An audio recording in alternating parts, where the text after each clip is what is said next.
I'm Ann Wilson, the Wealth Chef, and in today's video, we're going to be talking about the three key traits of great money leadership.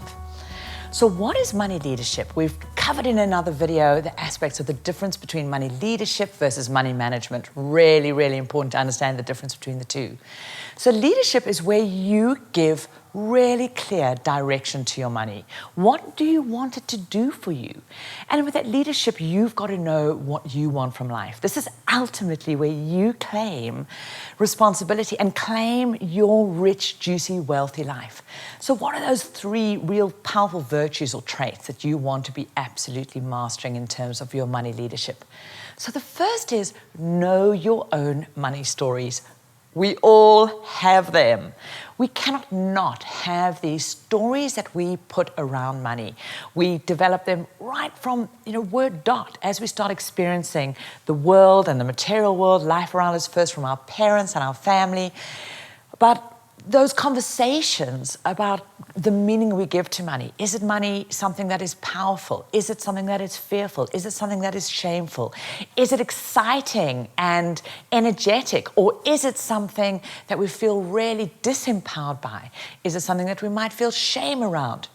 And it's so important that we understand that these are just stories and you get to know what your story is. And so notice, what is the language you say? What is the labels and identity you give to money?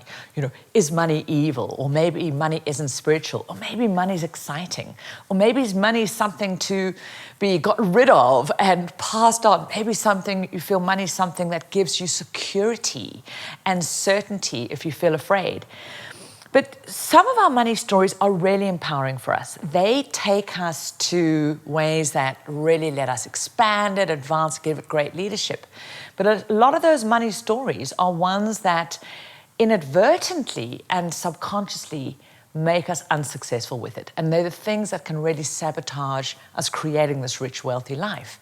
If we believe money is evil, then having it, wanting to bring more of it in your life, wanting more of it to stay in your life, that is going to be a complete disconnect with who you believe yourself to be, unless you particularly want to be evil. Or maybe you've got the thing about, rich people are greedy. And if it's a high value for you not to be seen as greedy, then you are going to reject that. Another one, for example, there might be a phrase that I had for a while was, it's lonely at the top. And so, are you really going to go for that success, go for that next big leap, stretch yourself to achieve that financial well-being and other aspects of your life, if that means for you that you're then going to be lonely? When we know one of our greatest needs as humans is to connect and have these relationships.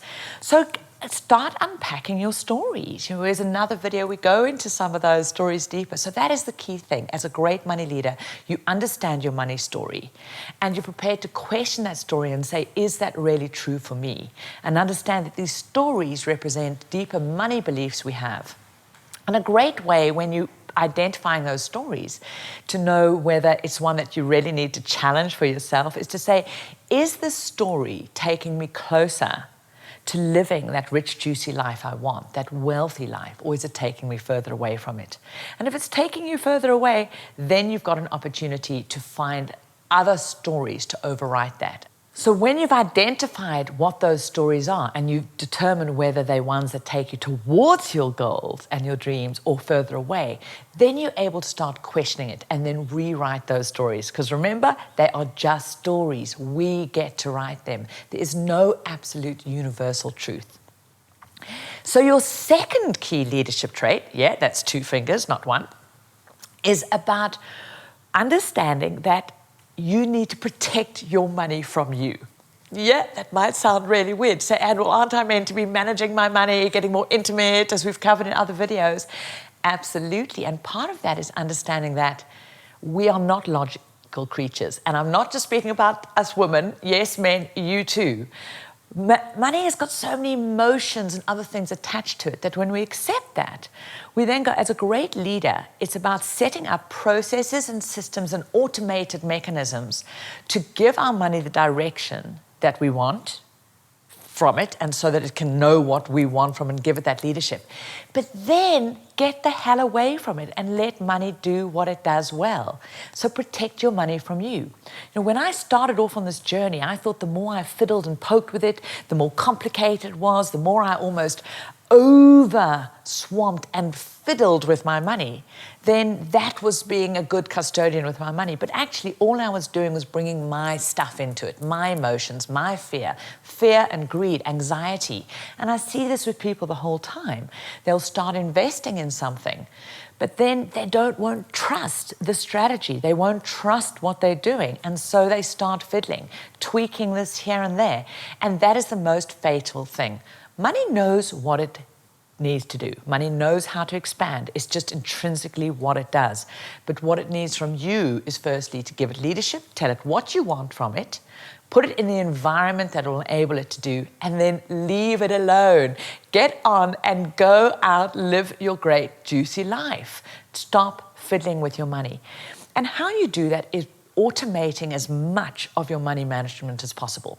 You want to automate your regular monthly money management, how money first comes in, and then where you divide that up into your different pots. We cover that in Wealth Pie and looking at your different money flows.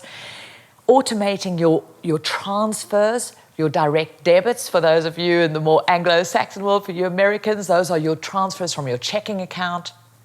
That automated into your savings and your investing. You want to automate your pay yourself first, that investing before anything else.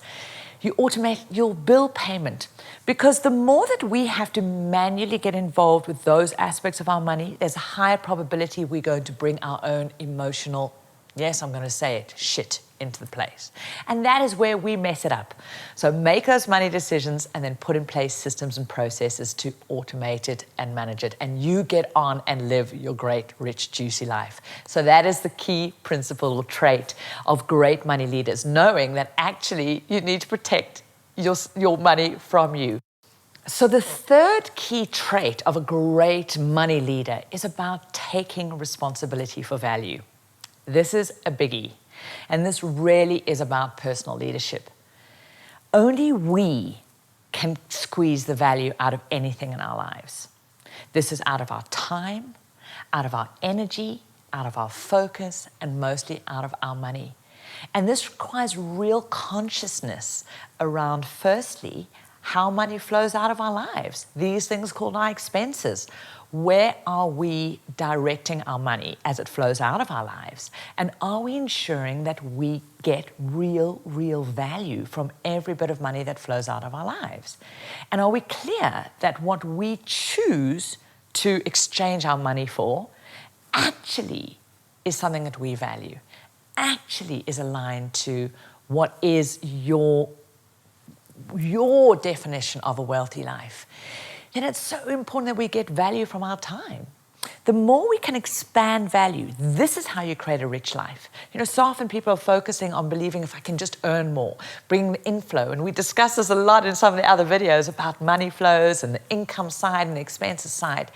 But as you already know, wealth is created at the outflow end, not at the inflow end. It's where this exchange happens, how you exchange your money and what you exchange it for, how you exchange your time and what you exchange your time for, how you exchange your energy and what you exchange it for.